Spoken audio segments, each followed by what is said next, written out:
is Jay-Z showing up at the Rock Hall? How hard is it to get some of these artists to actually show up at the ceremony? Well, actually, because I'm really good friends with Joel Parisman, who's the executive director of the foundation, and in that capacity as the producer of the show, I do have a little bit of inside information. And if I told you, I'd have to kill you.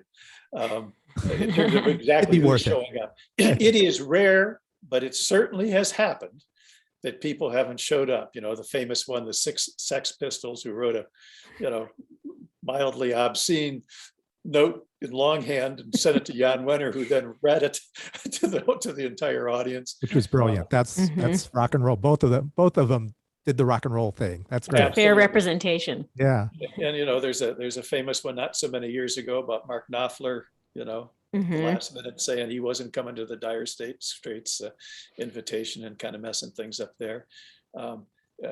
Jay-Z is getting inducted this year, and Beyonce in a few years, she'll be there. So I don't want to get out ahead of anything, but I bet Jay-Z is going to be there.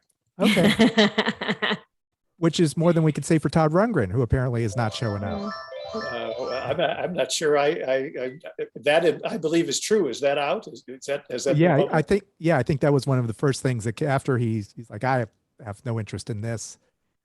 Him and Steve Miller, I think, have the same attitude, I guess. It's interesting because I guess I don't know either one of them. I had heard that, there's been some agitation on Todd's part, certainly his people, that he had not been inducted. He's been on the ballot many a time. He gets elected this year. And he's actually doing a show the night of the inductions in Cincinnati.